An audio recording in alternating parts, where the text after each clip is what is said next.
finding the sweetness of life around you, really taking 5 minutes, 2 minutes, even 30 seconds every few hours just to kind of take stock, look around you, open the window, look out to the sky and just think, just let your mind just sit and reset. And rather than going, right, it's a cup of tea time, I need a biscuit right now, and using that physical reward system, that just giving your brain that little bit of a reset time. Hello and welcome to Sweet Liberation. On today's episode, we're going to be talking about the sweetness of life, what it means to be emotionally regulated, and why we are using substances such as sugar and in some cases other substances to help us to regulate ourselves. And I think it's an important subject, Yes. Luke, because I think a lot of people mistake hunger for anxiety, and anxiety is one of the things that people are suffering from a lot. I don't know if you kind of can look back on your growing up days and sort of the old days.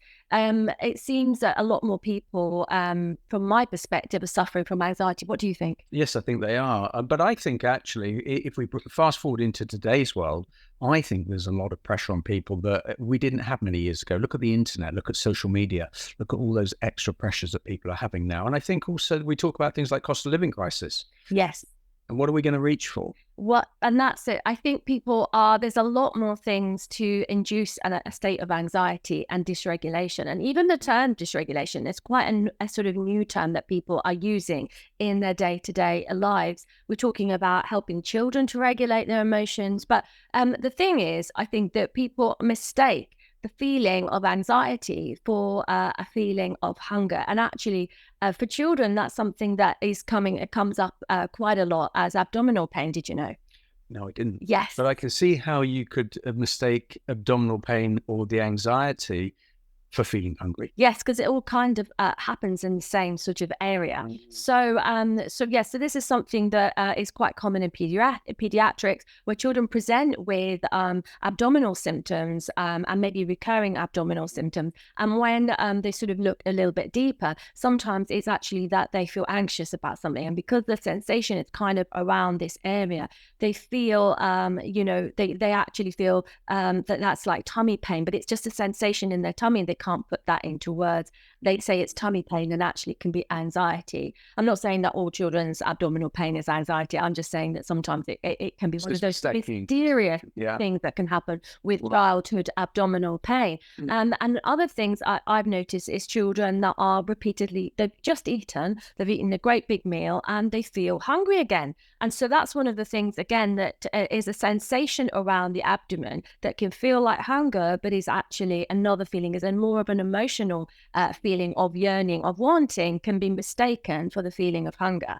And so what happens a lot of the time, I think, and this is sort of one of my observations, is that people are using foods and substances to help them regulate their emotions. And it's a theme that's come up again and again. In fact, Dr. Frank Sabatino, in his book, he's just recently published a book, and we'll be sharing the link with you guys on today's podcast.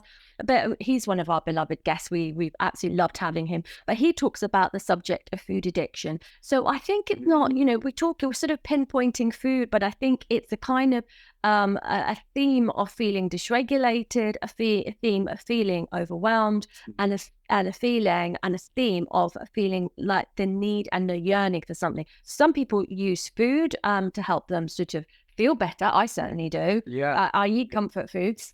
Yes, and I think also what you were saying is very valuable in terms of mistaking if any discomfort. If you then reach out for something that then gives you some comfort, i.e. you fill your stomach, maybe it be with some bread or some pasta or something, and that helps you take that feeling away, you've solved the problem, right? Hey, Sweet Liberation viewers and listeners, we're really excited about an event that we've got coming up, the 3-day sugar-free challenge. We're really excited about it because we're going to be able to give you all the tools that you need on your sugar-free journey. So with that said, love you and leave you for now, and back to the episode.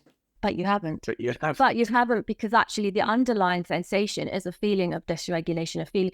So the thing, I think the hallmark of this sort of feeling of dysregulation is the need to go back for more. So what we've been finding out through all of the interviews that we've been doing in the Sweet Liberation is is also this kind of dopamine response to sugar.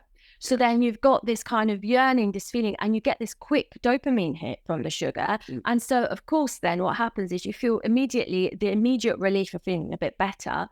But then because it's a short-term relief, you then feel dysregulated, your blood sugar plummets again, and it causes another emotional response.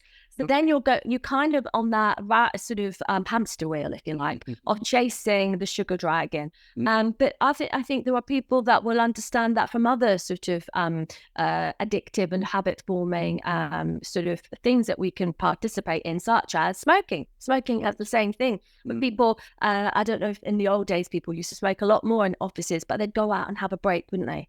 Oh, yes. They'd go out and have a cigarette break. And in that cigarette break, actually, it was a bit of mindful time.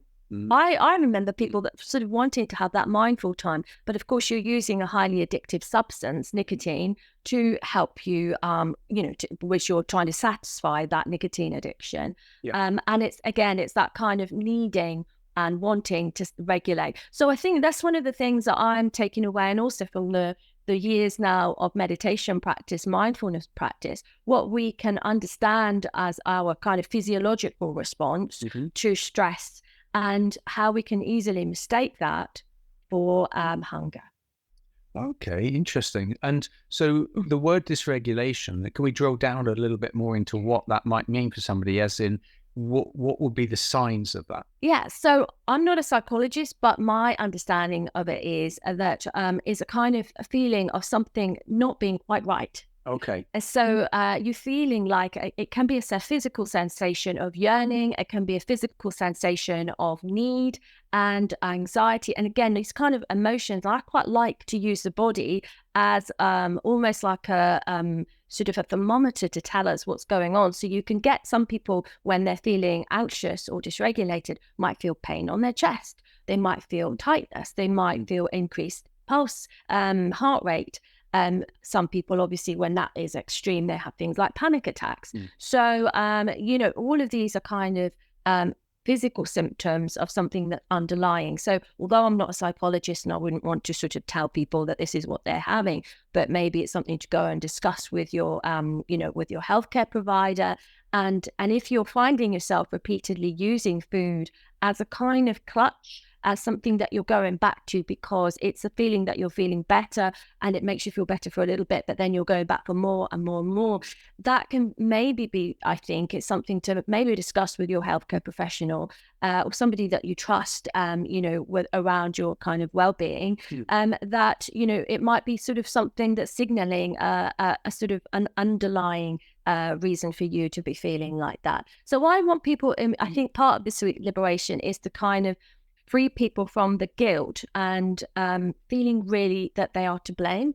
And I think that's something that we're both very keen to kind of help people. Yeah, definitely. And also the other thing that you've added to the app actually is the meditation. I think that's very valuable because, Yes. I think one of the things that certainly helped me with, is being able to do some meditation and have some mindful time. Exactly. It's something that you and I practice daily now. And it's something that's so important because as you're still being more in tune with what's going on with your body and with your emotions, it can be a bit easier to disentangle a feeling of being dysregulated versus an actual feeling of I need to have that thing right now. Like, actual genuine hunger when you are really hungry feels quite different physiologically than a feeling of stress and anxiety that can be sort of anywhere from the abdominal area all the way up to around the sort of chest area and even up to your throat. Yeah, up to your throat. So it can kind of, so those symptoms.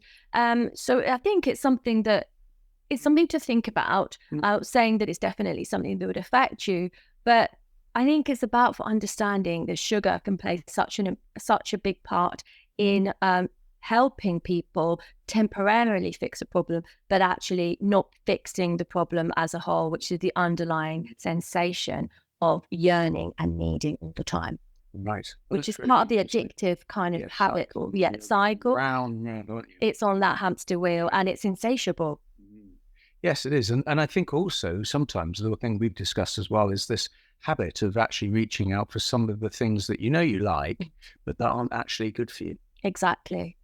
So, so I mean, I've got people that I know very well, or people very close to me that very much use sugar as as a dopamine reset.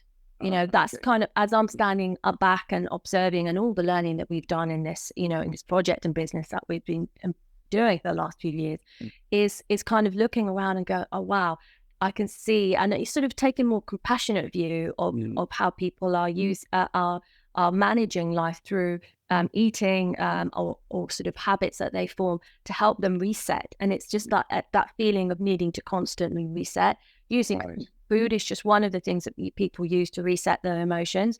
But if you're using something as highly addictive as sugar, which is, as we know now, 6 times or more times more addictive than cocaine, then it's not going to be something that's beneficial to you. So forming other positive and empowering habits, meditation is one that we do, exercise is another that people can do, kind of, even if it's just something small like walking every day. Small, it's a big thing, but walking for 5 minutes every day can help just to increase your body's natural ability to produce that dopamine, so that it can help you to have more resilience and ability to reset your emotions without this yo-yo effect. And also, people are using digital devices for the same reason, because you get a dopamine hit every time you get a like on Facebook or something like that. Your brain sends a dopamine hit, and that's why these devices can be so difficult to get away from. That really is. Like gaming as well. Gaming does that same thing, doesn't it? It attracts that. So let's talk about, do you have any sort of reward system? I mean, one of the things that we promote and talk about a lot is actually home baking.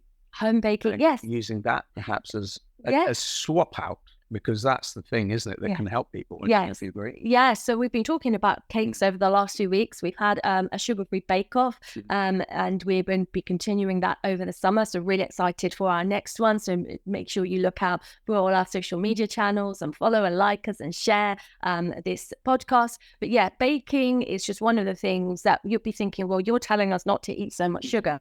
Obviously, we have a sugar replacement, and we understand the power of coming together in the kitchen and having those moments wherever you can, inviting a friend for a cup of tea, having a little treat together, a treat that isn't going to harm you, and cause that kind of yo-yo effect, but still that you can share those moments, those kind of calm, lovely moments together. Or even cooking itself can be very mindful. So I really like it. You like cooking as well. I do love cooking, and I particularly like the end result. And then eating it. And I mean, it's been great in the last few bake-offs, because the actual output has been phenomenal. So and that's great. And I think, going back to the reward system, for certainly for me, I'm very much motivated by a reward system, and having something, if you can say, well, have a couple of days where perhaps you've not picked up those chocolate croissant or something like that, but you've then made a cake which you can then eat. I think that would work really well. That works for me anyway. That's my own. Exactly. I think that also the story of women and men around food, the relationship that we've got, can be quite different. Right. But I think finding something which is not necessarily always around food, but even if you have, you really enjoy baking and enjoy being in the kitchen with the family, then that's something that you can do, but reduce the risk by using Zukr. Obviously, that's something that we would recommend. And, looking out for other activities that help you to reset your emotional kind of temperature, if you like, during the day. Your thermometer will tell you when you're feeling dysregulated, and doing those kinds of mindful activities, even speaking to a friend and connecting and feeling heard and validated, again, can make us, help us. But we're disconnected a lot more from our friends than we used to be, don't you think? We're not talking on the phone as much. We might just ping a quick message across a text or WhatsApp or an email. But it's not quite the same as reaching out and having that chat. It's not the same as having a proper old chat on the phone and, or seeing each other face to face. But creating those moments of those activities, I think, are really important. And we would very much advocate a reduction of sugar, but finding alternatives and support system, which is something that we advocate, and we have as part of the Sweet Liberation app, something we're really proud of, isn't it? Yes, and I think part of that as well, the journaling as well, was a great idea, because if you are going to bake and then you can recall what you've actually done, and I think there's one of the things that's super valuable is actually making some cakes and having it with friends and having a few friends around and have tea and cake and inviting people over and, and baking a Zukr cake that you can then share with friends. It has to be a big asterisk in the journal. Exactly. So I think that's kind of what we wanted to discuss today, and finding the sweetness of life around you, really taking 5 minutes, 2 minutes, even 30 seconds every few hours just to kind of take stock, look around you, open the window, look out to the sky and just think, just let your mind just sit and reset. And rather than going, right, it's cup of tea time, I need a biscuit right now, and using that physical reward system, but just giving your brain that little bit of a reset time.